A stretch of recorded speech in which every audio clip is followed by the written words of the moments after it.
We are from RMSA Assam Rashtriya Madhyamik Shiksha Abhijan.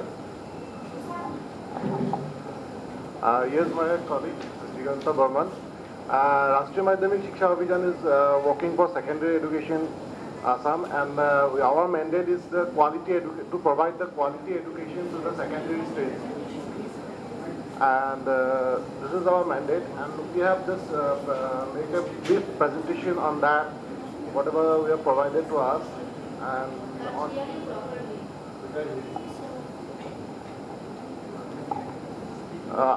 yeah, yeah. Are you getting? Yes. So on the basis of that, we have made a few points on that related to this mobile sensibility in education system. In the 2012, we have made one IVRS kind of things for school monitoring mechanism. On the basis of that, we are capturing the attendance system from the teachers through IVRS in 2012. In that system, we are capturing the information related to the teachers' attendance, student attendance, any fund which has been utilized in the schools. Those information has been collected through the IVRS system. But in that system, there's some bug was there. The main bug was there if the teacher is just in the home itself, if they are giving the information wrong. In that system, there was no any mechanism to capture the geographical location. So in the near future, we are just concentrating on that, how to capture the geographical location in the course.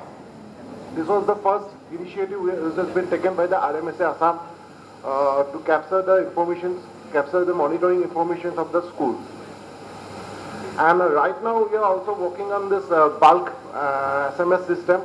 So that system, we are giving the informations related to various kind of information related to the schools, teachers, and now I think it's related to the Swachh Vidyalaya information, whether the toilet is functional or not, whether the cleanliness of the toilet, hygiene of the toilet. These are the information that's been disseminated through the bulk SMS system.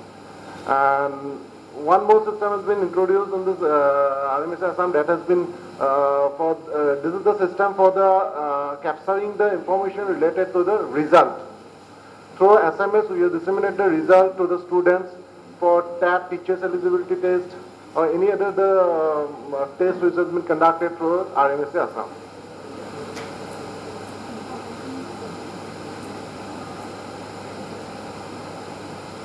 So next slide is how will you adapt the case practice in your sector. So capacity building of teachers to disseminate the short modules of the training process. The first point is very important because you see we are just adopting the old process where the teachers are teaching or teachers are giving the classes through the book and all these things. So we just envisage to adopt a new technology where the modules has been incorporated to the mobile phones. Then only if the teachers will come into the classes, they can give the class or they can take the classes through the module which has been developed and which has been installed into the mobile through SD card and this. We are just in a view to adopt that technology to giving the teachers and the students in the right way.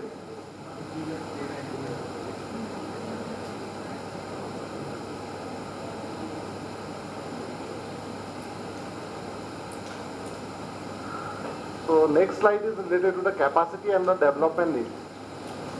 For this, I think that capacity building to the teachers is very much necessary.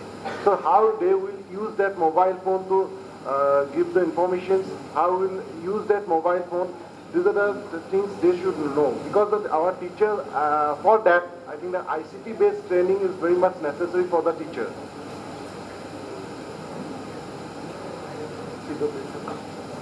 So one more point has been added by my friends related to the teacher, CWSM student. I think we are child with special needs. You want to give them? Hello everyone. Rashtriya Madhyamik Shiksha Abhijan is basically looking after the secondary education. So one of the important aspects of Rashtriya Madhyamik Shiksha Abhijan is for universalization of secondary education. So before making it a constitutional mandate, we have to provide all the basic amenities to all the age groups and all the child. So one of the most important of all the things is a child with special needs. which has been excluded means in our mainstream education sector. We have special schools for blind, deaf, and other people. So whatever what kind of technology we want to incorporate in education sector, this should be supportive to CWSNs, children with special needs for an inclusive education. And another important one is awareness of vocational education, because we will have the traditional subjects in our education system, but we don't have any vocational courses. We don't know the need of a child at secondary level and higher secondary level. If we do have all the needs from field level itself through means of technology like mobile phones and computers and other things, we will have to succeed in a way to implement all the things, vocational courses, and get all the enrollment 100% year and year, reduce the dropouts, and get them in a correct vocational course to succeed in life.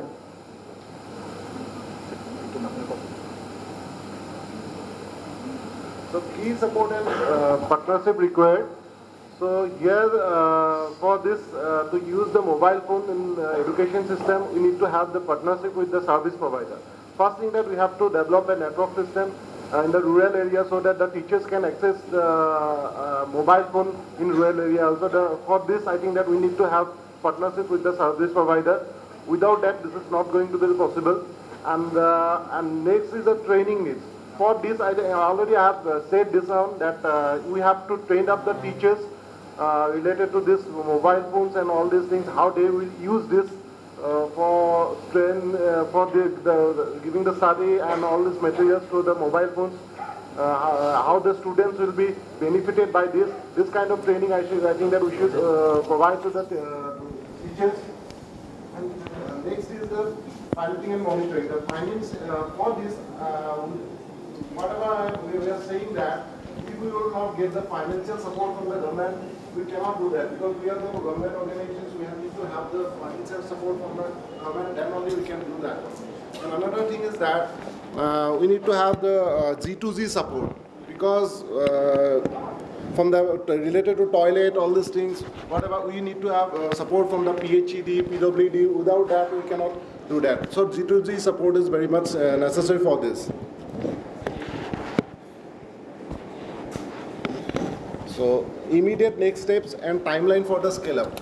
So after this, we have summarized the immediate next steps. So first thing is that we have to train up the teachers on the ICT based training. We have to provide them. We have to provide them the training how to use the mobile phone, how to use the multimedia phones, and all these things. Then only they will be able to use the training models. What I have said. Through mobile phones and internet also. So next one is the responsibility. Who will take the responsibility of this? The first thing is that education department has to take the responsibility for this. NGOs and other stakeholders has to take the responsibility of that. Without that, that cannot be possible. And improvising the required. The teaching and learning process has to be improved through this system. And support and partnership needed. So for this, I think that institutions, GOVT and NGOs and parents has to acclimatize with this, and they have to adapt this new technology. Then only this is going to be the successful step. And timeline. I think that we have taken a 6-month tentative time. First thing that we have to train up the teachers, because we have 4,285 government and provincialized schools in Assam in case of secondary stage. So we have to train up each, firstly we have to train up at least one teacher from the school. That means 4,285 teachers we have to train up in case of ICT. Then only this master trainer will disseminate the information, disseminate the training to the other peoples. Then only this will be going to be the successful story for the future. And this is all about for my presentations, and thank you.